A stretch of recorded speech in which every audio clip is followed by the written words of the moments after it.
Welcome back to part three of Across the Gridiron. Now, if you're still with us and you were still listening to the end of part two, um, you had a bit of a teaser in terms of one of the topics we wanted to cover in part three. So, what we want to do is just look at some of the other news stories, some of the trades, and some of the contract standoffs that are still going on or have finished. Now, Eddie, you were just talking about one of those. Would you like to talk a little bit more about what's going on at the Washington Commanders? Yeah, so the Washington Commanders have been an interesting team to watch. Talk about the Dallas Cowboys and soap operas. I think the Washington Commanders have been like, wait, hold on a second, home might be here. We want to be part of this show. Don't leave us out. Don't get all the fun. Enjoy all of this contract malarkey and get spotlight on you. We want some of that spotlight. And we're the nation's capital for crying out loud. So the Washington Commanders have been holding out in paying their star wide receiver, Terry McLaurin. And it just didn't make a lot of sense why they were holding out. People were talking about his age. He's closer to 30 and on the way out. But every time you turn a film, Commanders doing good things last season, it was Terry McLaurin at the end of it. Whether he was catching touchdowns in important games, as well, remember the game against Cincinnati Bengals and all of that. He was clutch in that game, and he was always the almost the safety net for Jaden Daniels. Commanders, and you're thinking, I mean, what are you doing? You pay the guy, and all of that. I mean, it got dragged, right? And then I think, they see what they had, in their squad in the preseason games, and they okay. I think we can't afford to let this guy go, or else we're gonna be screwed. And then, Ryan Robinson, also as well. I heard they've also traded him to the 49ers, which one of their running backs. So now you're thinking, okay, you've got a running back with Debo Samuels, and then you want to lose your star receiver. So I think the Washington Commanders have panicked. I think they've panicked and they're like, okay, we don't really have good stock, in our team. Looking at what we saw in preseason, and we're thinking if we want to, continue where we stopped last season, people are gonna be expecting that they at least make it back to the NFC Championship, right? Because they did that last season with a rookie quarterback. People are expecting them to even go one better and be among the teams, in the dance at the end, of the season. But now, after watching them play, I'm beginning to think twice. And also because of what they've also done with the contract situation and the players that are coming and going, as well. And I'm thinking to myself, yeah, maybe this team is not just going to pick up from where they stopped the season. So Terry McLaurin, has got a 3-year deal now. I think 96 million is the contract that he's gotten right now. And for me, I think he was well deserved. I don't know whether they were trying to compete with the Cowboys for attention, with all of this drama. But thinking to myself, right, that is a player that contributes. He's a player that is productive. He's one of your leaders. He's one of your teams. So why did you waste the whole offseason to train with his colleagues? And then you give him the 1 week before the season starts. This Dallas Cowboys type of thing, right? This is Manders. I don't know why they are letting bad behaviors, from the Dallas Cowboys, emulating, teams that are doing good stuff. Look at the Eagles, they're in your division. They don't do stuff like this, so it just, now you've got a player, right, that you've just handed money 1 week before the season starts. I'm going to say him, go out and show us, what we're paying you for, right? And this is how players get injured. This is how players, go out and stretch themselves, just because now they feel like they need to repay the money that they've just made. And you could have avoided all of this and get the guy in football ready shape for week one. So just a bit of a nurse with the Commanders, making me think that, they might not be the team that we think that they are supposed to be. Season. I, I think you're projecting a little bit, given the jersey and the cap that you're wearing at the moment.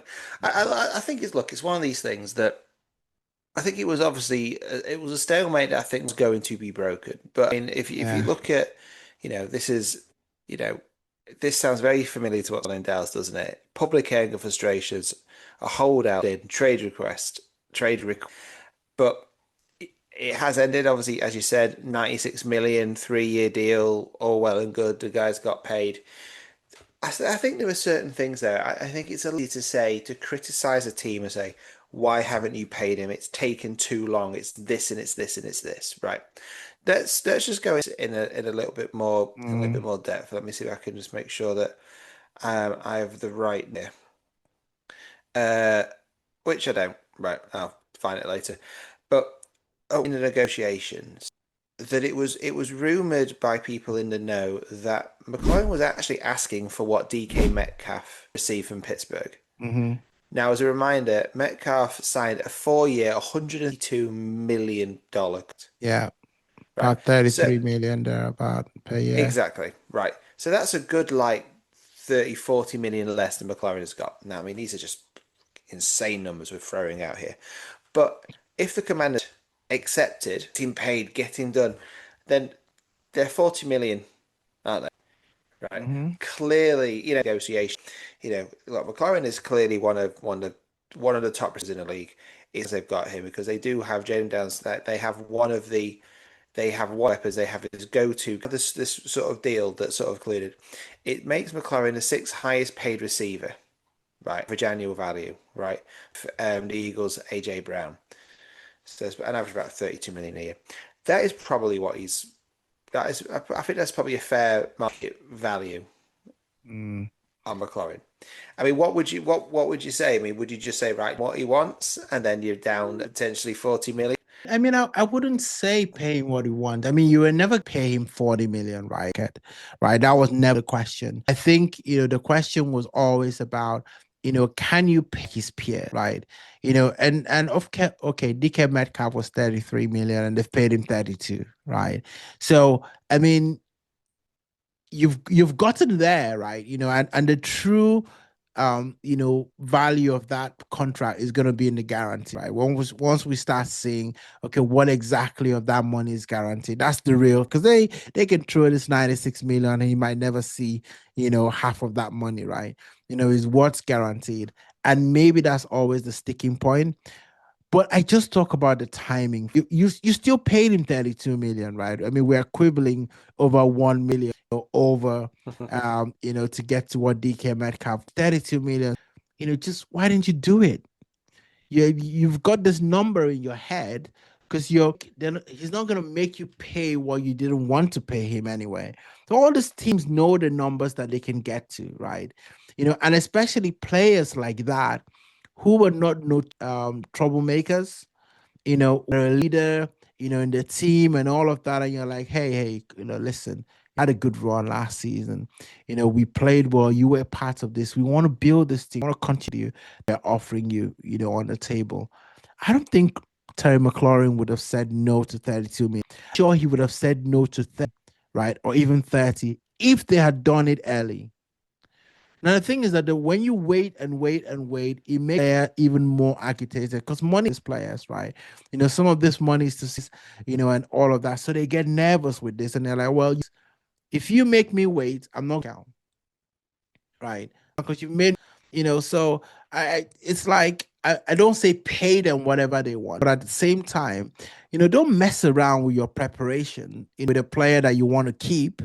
If you don't want to keep him, that's different. But when you want to keep him, sort it out early, right? That's what Mm. you're paid for.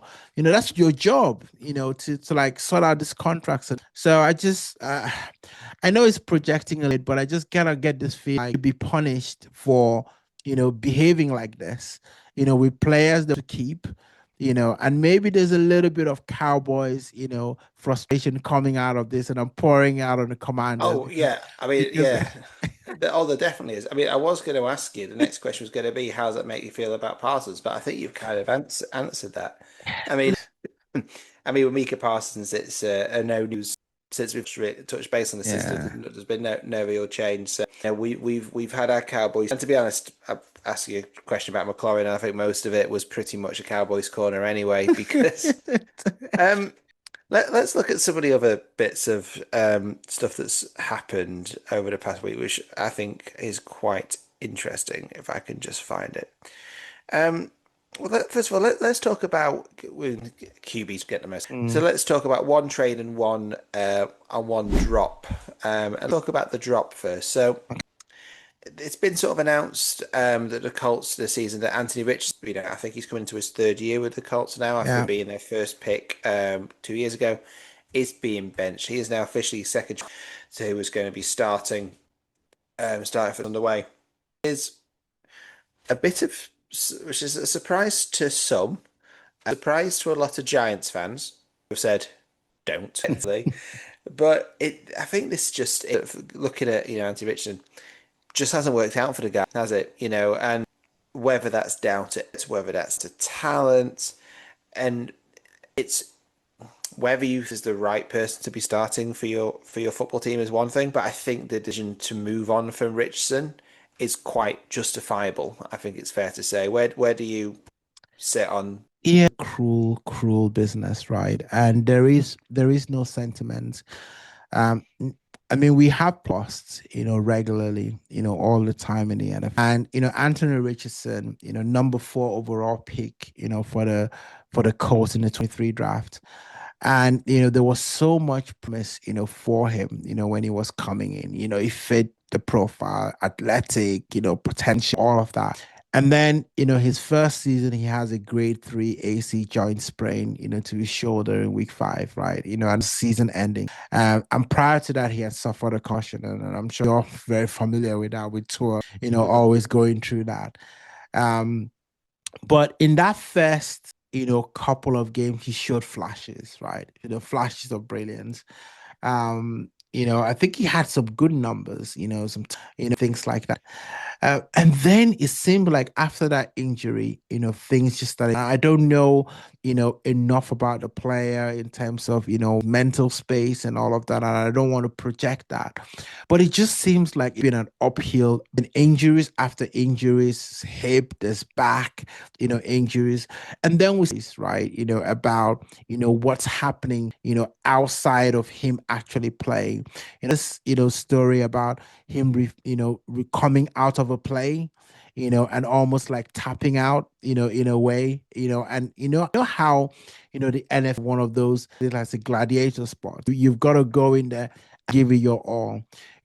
Be showing anything less than 100 feels like you're disrespecting your teammate. Got a lot of that, from ex-player that, and he got better. Was like, right, okay, I'll bench you and all of that. And I think he came in, for a bit to like, play that station. And then, they started to like work their way, back to him, and we're thinking, okay, potentially, this might, be a time for him to shine. But the Daniel Jones trade, was telling, and I think we kind of talked about a little bit, We did. last season when that trade happened, and said, okay, that's interesting because you're trading for Daniel Jones and you've got Anthony Ritchie. I mean, you're kind of that maybe you've got no faith, in Anthony Richardson, because Daniel Jones was a decent player, in New York Giants. He wasn't pulling up any trees, but he can be functional, right, in the right kind of system, so it was almost as if like they had started to make up their minds, about Anthony Richardson. And it was like, okay, get to this off season, and he actually play, fight for his place. Daniel Jones was a move to like, Anthony Richardson. Clearly with the team, naming Jones as the starting quarterback for week 1, I don't think there's a way back, for Richardson. No, I no. just don't see a way back for him. I think this shows a failing on all accounts for me. He's had disappointing years. He hasn't really been able to justify his position back. I mean, this goes back to the stuff I've said time and time. Much rookie QB. The fact that they can look ready to be leading a franchise all the time, you've got to persevere with them, or you give them a season on the bench, which is hopefully what we're going to see in Dart Yeah. and I mean, I said it's completely justified. And granted, he's been in and he's been out. Even they have said that who was it? The former general manager said that they wish they hadn't played.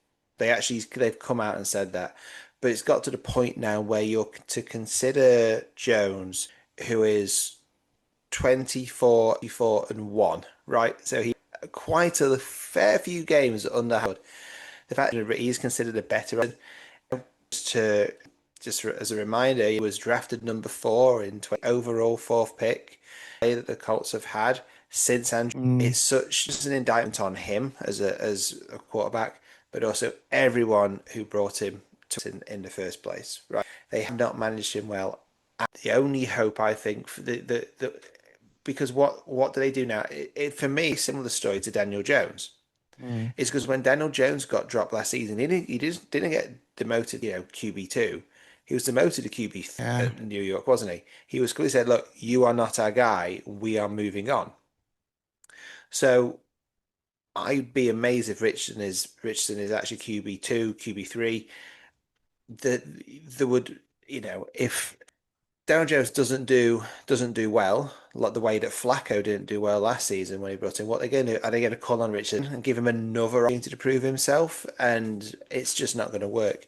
For me, that has to be a trade. I can't see for me Richardson could probably pull on Colts jersey Yeah. again. Yeah. And then maybe teams looking for a trade. Obviously, whether he's the right trade for that team is a debate.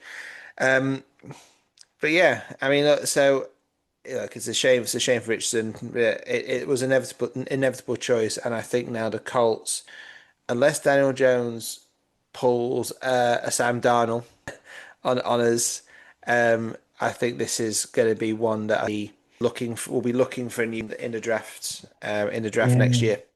And you know one thing, just one final thing on Anthony Richardson.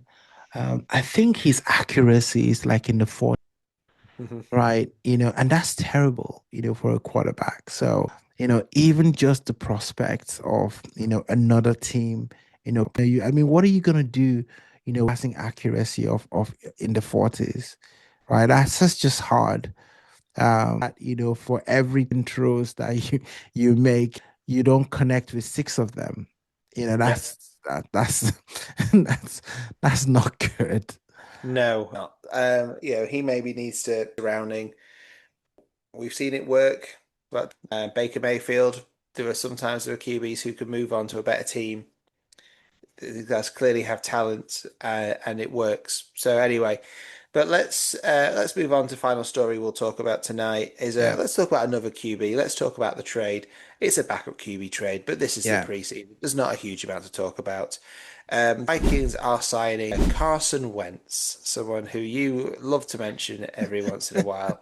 So the Vikings are having Sam Howell, who was yeah. another previous backup to the Philadelphia. Now, I mean, again, this could be a bit of a who cares, right? For a lot of a lot of players starting. Is he going to be starting? It's unlikely, but I mean, why do you think? Obviously, I mean, Howell did not have a good camp this year.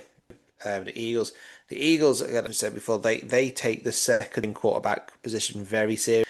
Mm. So the fact that he could go there might be a thing, but again, with Wentz QB3, isn't he? Well, I think, people, you have this nostalgia, about set players, and you think about them in terms of what they could have been. And you kind of think that, do you know what? Maybe I can. And the Vikings that, with, They last did. season. So they think to themselves, well, quarterback, right? We might be the ones The that take quarterback. quarterback, yeah, the quarterback whistle. Yeah, we might be the ones that take those quarterbacks, make them shine again. Um, I think this one has been, it's a case of we need a quarterback that's been in the league, that's got experience, has played high level at some point in his career, and who can be a mentor to McCarthy, right? Hmm. So obviously McCarthy, was did what Sam Donald did. But you need back that you hopefully learn things from. Now, as I'm saying that, we heard about Carson in terms of him as a quarterback interacts with, other players. That I'm thinking, I don't. Is it the person that you want your quarterback to from? That in his head, makes me think. But I think the veteran presence. I think the fact he was in the Rams, who play a similar system to the Vikings, and understand those concepts a little bit better and might help the QB. I think those are some of the reasons why I've said, hey, well, let's go get. And it improves their depth, as well. And I think that, when you have a quarterback that you're completely dissatisfied with, at least bring something that curiosity, and the Vikings might look at Carson Wentz and say, "Oh, we saw Sam Howell, right? Let's bring Wentz and he can be an upgrade." I think he will be better than Sam Howell, right? And maybe, if JJ McCarthy, struggles a little bit, I can't see them not sticking with JJ McCarthy unless he's injured. But I think that he would provide that veteran and he of mentorship, for JJ McCarthy. I Yeah. think that's what this is about. No, no, absolutely. And I think I think you need that sometimes, don't you? Because like in JJ McCarthy, they've also got another young lad, whose Yeah, name Max escapes. Brosma, Yeah, Max Brosma, yeah, who's apparently really pleased. So yeah. whether he's QB2, QB3 this year, who knows? But you can't. I mean, look, people had Wentz and his attitude. There's been a few rumors about it, but if you've got, he is essentially a rookie again, isn't he? Right, he missed his whole first season. Yeah, This is real, and you've yeah. got Howell, who's had 3 seasons, 4 seasons in the league. One is where he won 4 games. Right, that is a really young back room. I Yeah. think you see it again in our football here in England that what you often have, I mean, different position, but the way that they are treated is the goalkeeper position in football. Mm. When a lot of times you have that third string goalkeeper play, and it generally someone with a lot of experience to help the younger players around him. And I think this is what it's a really good setup in a lot of teams is having a senior quarterback that if McCarthy is down, right, injured, and they're one score away from winning a game, picking up the ball, right, and taking that snap, would it be? I mean, it's tallest dwarf in like a, Yeah, problems. you know, And I think the other thing to probably add to that is that Josh Mc quarterback coaching was a back exactly. for Carson Wentz back in 2019, I believe. Yeah. That connection may have also been part of the reason as well, where they're like, well, he's got someone who's familiar with. And you're right, if you're in a game, fourth quarter of a game and 2 plays left or 3 plays left to kind of, kill off the game, I think Carson Wentz can go in and do a job. Well, there we go. What an exciting way to end this week's news stories that everybody cares about. Talking about the quarterback Minnesota Vikings. What a fantastic way to get pumped for the new season, Eddie. But yeah, that will do us for this week. I think that's fair to say. Like, subscribe, all that fun stuff. But for this week, Eddie, once again, Yeah, so preseason is done, right? Let's stop with the foreplay now. Let's get action. Week one is coming. And we've just set the stage, right? Predictions, right? We want to start to hear early predict for, rook that scoreboard. Fantasy guys. Who are you looking at, right? I'm going to be going to fantasy this week. I'm selecting my team, so I've got a few guys that I've got my eye on. So drop it in the comments as well. Who are your fantasy picks for 526 season? And don't forget, guys, hit that subscribe button and especially notification button as well, so that, when we put stuff up, you can get notified because YouTube are doing, some of this stuff as well. Well, we appreciate all of you. And next week, we'll be diving into week one as well. So don't miss it.